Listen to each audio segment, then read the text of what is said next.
Hello, everybody, and welcome to the Wild Wild Death, the show where we talk about all the ways that people rode the pale horse in the Old West. Each episode, we give the wagon wheel of untimely demise a spin, and whichever manner of death it lands on, we'll tell you a tale about it.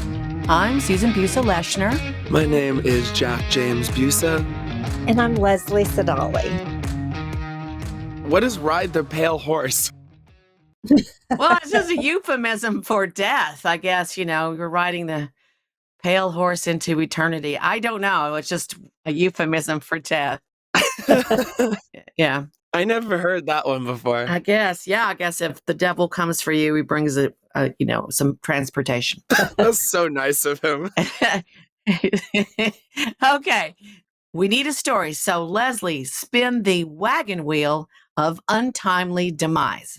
Okay, here we go. Spinning. Oh, I'm so nervous. Okay, it looks like today is death by hanging. Oh, I have a good story for that. Being a cowboy in the Old West meant days in the saddle, dealing with cows, and sleeping on the hard ground at night. A lot of work for not a lot of pay. So it was kind of just easier to be an outlaw and rob a train for the large payrolls they carried. And, the worst thing that could happen to you is you get caught and you get hung. But as it turns out, that actually was not the worst thing that could happen to you. This is the story of Tom Ketchum. He also went by the name Blackjack. Tom was born in San Saba County in Texas, but he eventually left Texas and wound up in Pecos Valley, New Mexico, working as a cowboy along with his brother Sam. In addition to being cowboys, the brothers had a side hustle, train robbing. In 1892, Tom and Sam were named as robbers of Atchison. Am I saying that right? It's in Topeka. Atchison, Topeka, in the Santa Fe. Atchison, Topeka. Yeah. It's a trick. It's a song from a Julie Garland movie too. Which movie? The Harvey Girls. Oh, la la la. Anyway, Atchison, Topeka, and Santa Fe train, which carried a big payroll. And after that, they started a full-time life of crime, associating with members of the famous Hole-in-the-Wall gang. And their method of train robbing, they would stop the train, board it, and hold the conductor at gunpoint. Then they would uncouple the mail and express cars from the rest of the train and have the engine take those about 1.5 miles down the track. Then they'd open the safe and take out whatever cash and valuables were in there. In addition to train robbery, Tom and Sam were pretty much a pair of assholes.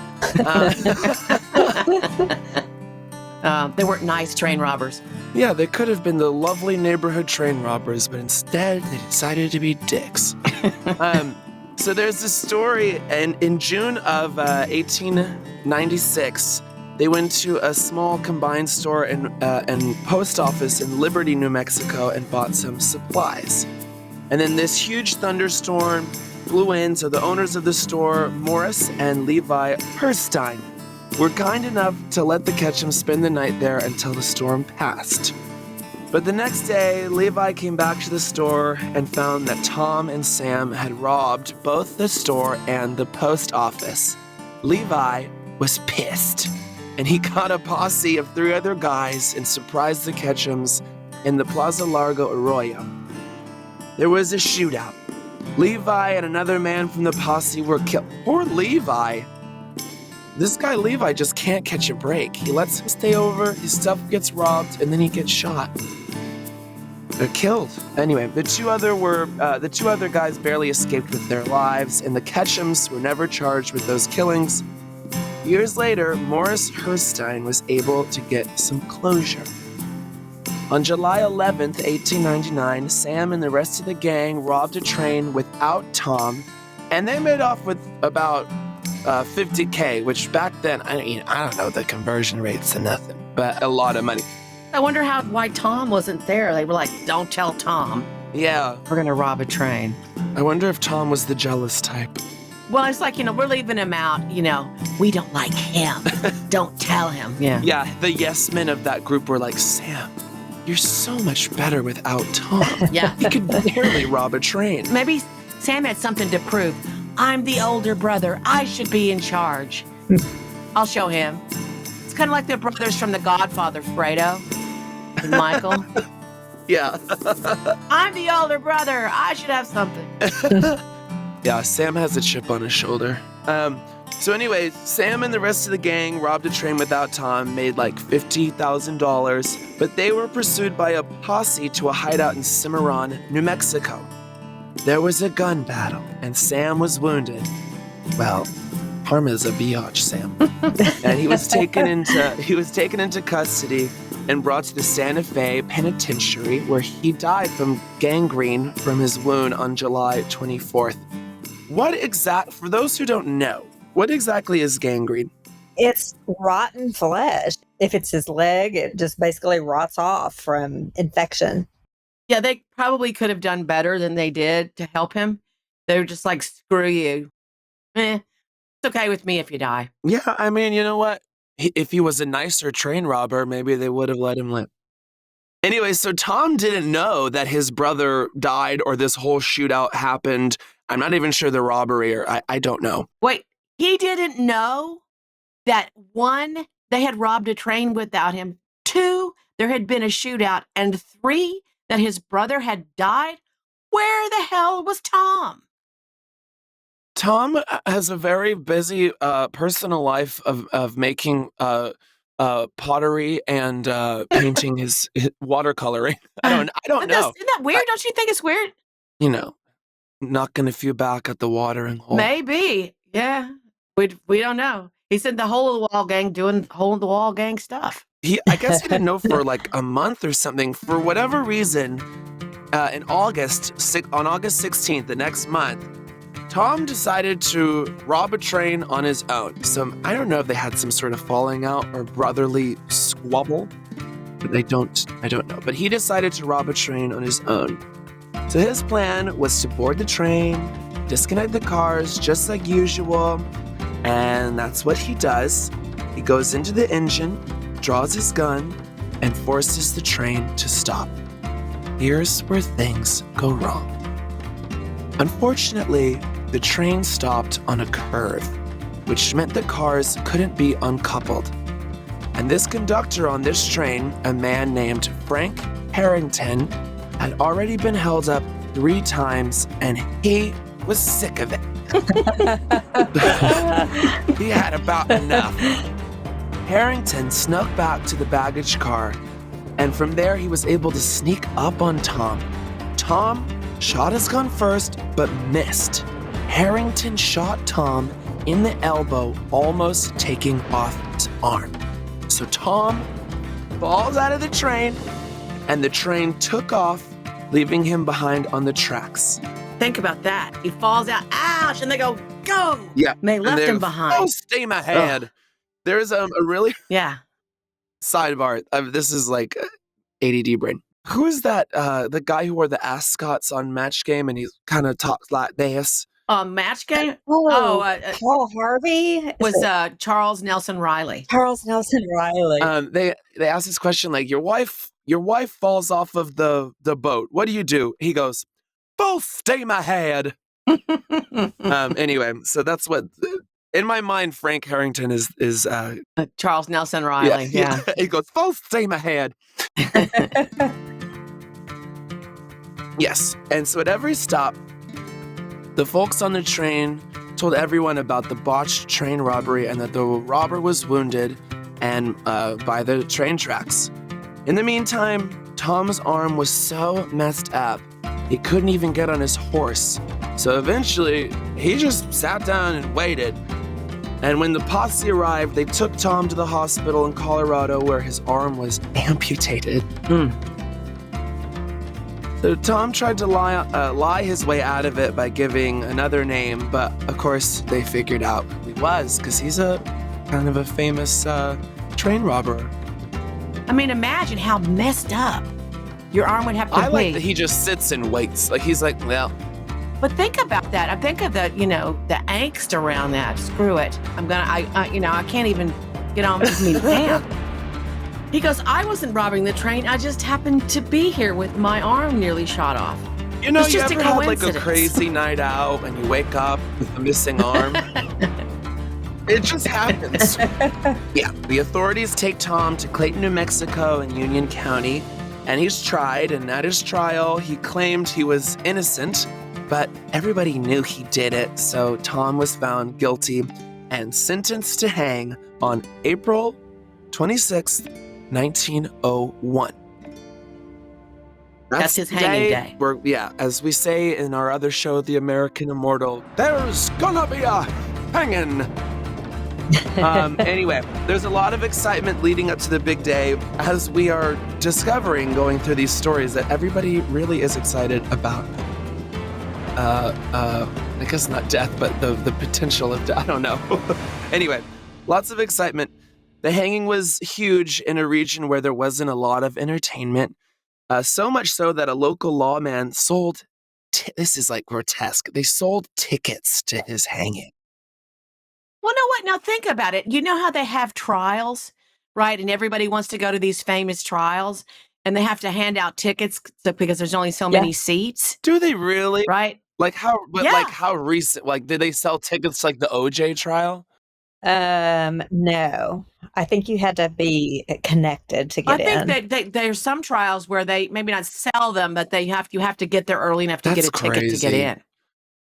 Oh, yeah. Here's the interesting thing.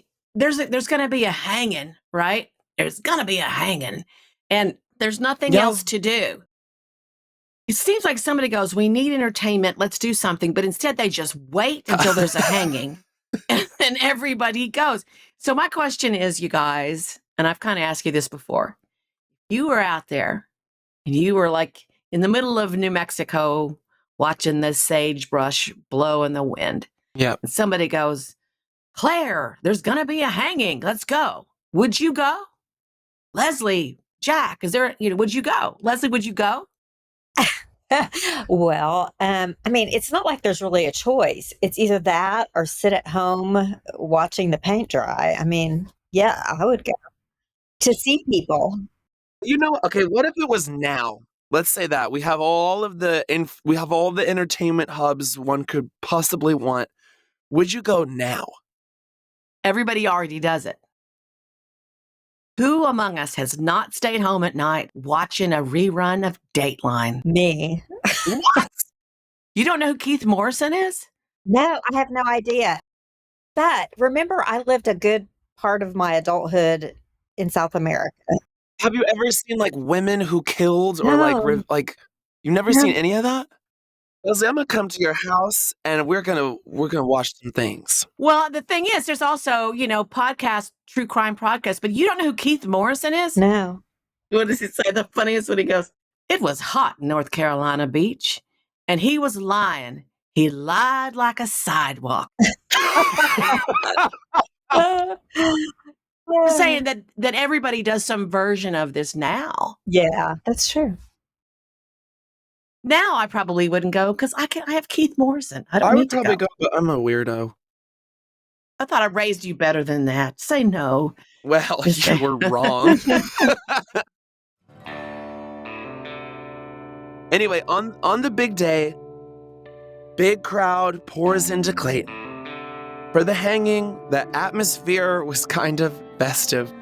This is so messed up. There were even dolls of Tom with a rope around his neck that you could buy as a souvenir. I wonder if there's still one around that you could buy it on eBay. I mean, maybe. But listen, a successful hanging is not as easy as you'd think.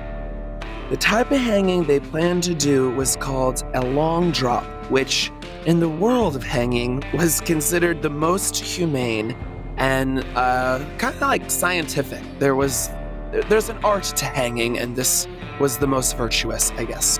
A very virtuous hanging for Tom Ketchum. First, the height and weight of the condemned is measured. Then based off that, the executioner determines how much rope is needed, so when the body drops through the trap door, it can create enough force to break the neck and tear the spinal column, causing immediate brain death. Which sounds intense, but yeah, that would be the most humane because it is right away.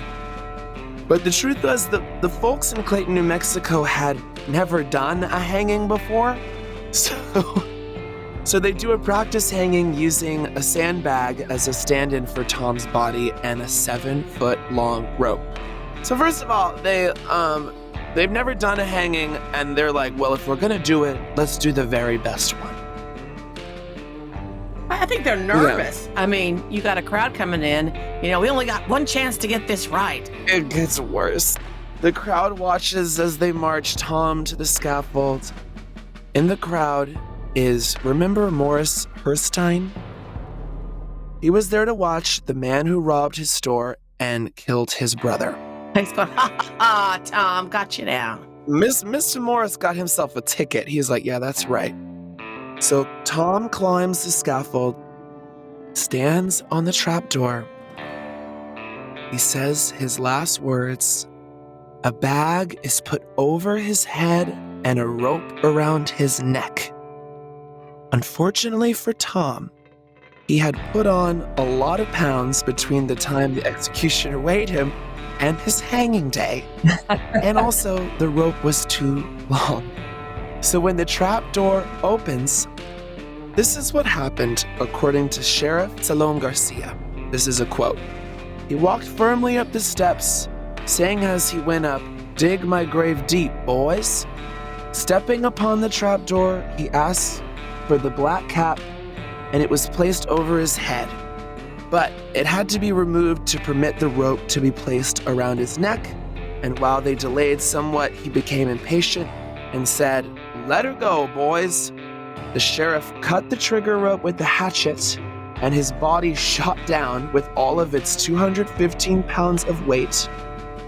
Everyone within or without the stockade held their breath, and their hearts gave a great bound of horror when it was seen that his head had been severed from his body by the fall.